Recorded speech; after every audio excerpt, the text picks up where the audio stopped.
viendo a un Jesús tremendamente interesado en la salvación de sus hijos. Por eso las tres parábolas que estuvimos viendo en los últimos videos. Entonces Jesús contó nuevamente una parábola que está en el capítulo 16 de Lucas, versículos 1 al 15. Jesús contó otra parábola a sus discípulos. Un hombre rico tenía un administrador a quien acusaron de derrochar sus bienes. Un administrador para un hombre adinerado de aquel tiempo era la persona de su mayor confianza, porque era aquel que en su nombre administraba los bienes que él tenía. Tenía la capacidad de firmar en su nombre, de contraer deudas, de hacer ventas, de manejar su patrimonio. Este administrador fue acusado de malversar los bienes del Señor. No quiere decir que le estaba robando directamente, pero sí indirectamente, está claro. Estaba haciendo uso de los bienes de su Señor para lo que se le daba la gana. No era dinero propio. Y dice que lo mandó a llamar y dijo: ¿qué es esto que dicen de ti? Rinde cuentas de tu administración, porque ya no puedes seguir en tu puesto. Así que fue llamado al orden. Acá ya no había escapatoria, la decisión estaba tomada. Él simplemente debía ordenar las cuentas para poder informarle al Señor en qué condiciones quedaban sus cuentas, su patrimonio. Y entonces este administrador se puso a pensar: ¿qué voy a hacer ahora que mi patrón está por quitarme el puesto? No tengo fuerzas para acabar y me da vergüenza pedir limosna. Tengo que asegurarme de que cuando me echen de la administración haya gente que me reciba en su casa. Ya sé lo que voy a hacer. Entonces vemos a este administrador que enfrenta la crisis que él mismo se buscó porque fue infiel en el manejo de los bienes de su señor, pero entonces él piensa a maquinar y a pensar, ¿no? Tengo un gran problema.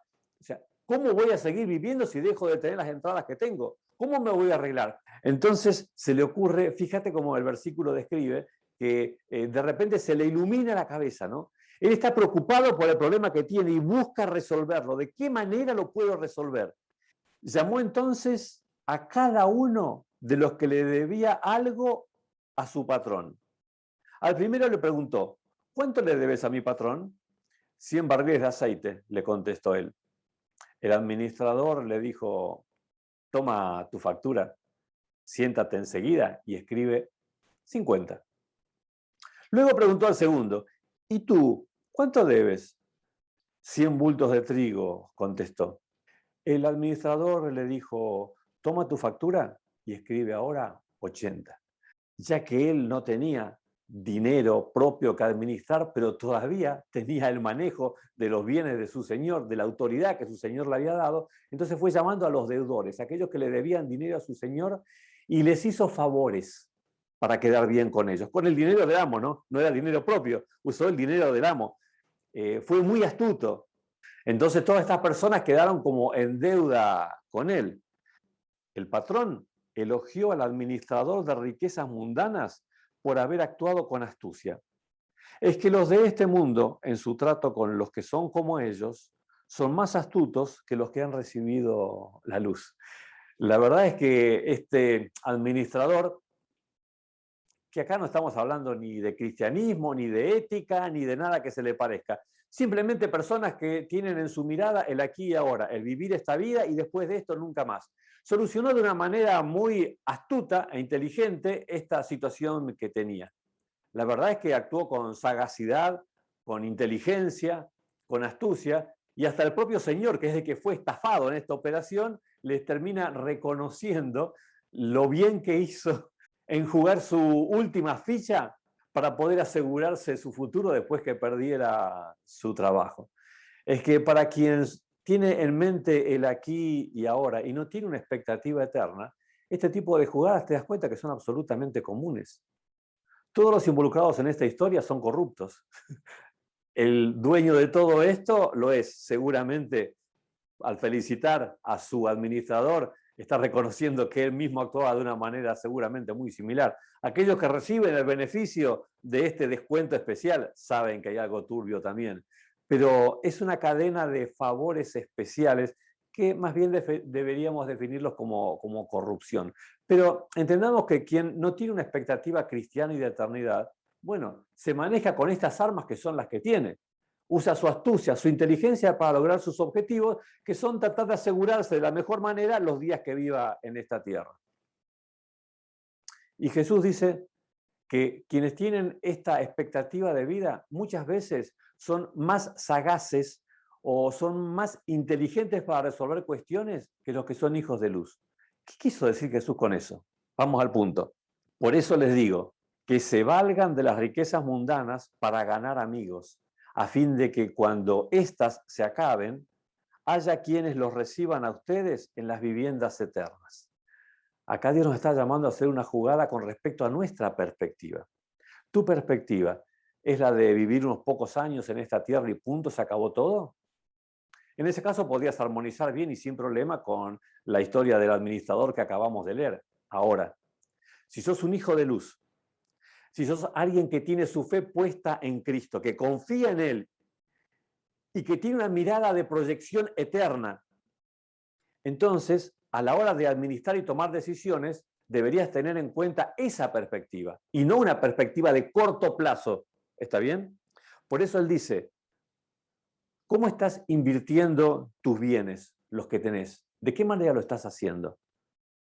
Lo que estaría bueno es que, así como el hombre de la parábola anterior los invirtió para conseguirse amigos en el aquí y ahora, vos lo inviertas para tener amigos en la patria celestial.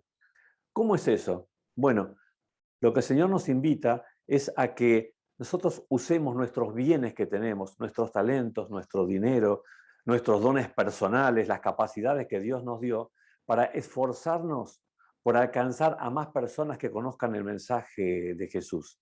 Así pueden ser más personas ganadas para estar en el reino de los cielos. Y así cuando vos y yo lleguemos a aquel lugar, tengamos también una cantidad de amigos que hayan sido ganados, alcanzados para la salvación gracias a la inversión de nuestro tiempo, nuestro dinero, nuestra influencia, para que muchos más podamos estar en la nueva tierra que el Señor nos dará.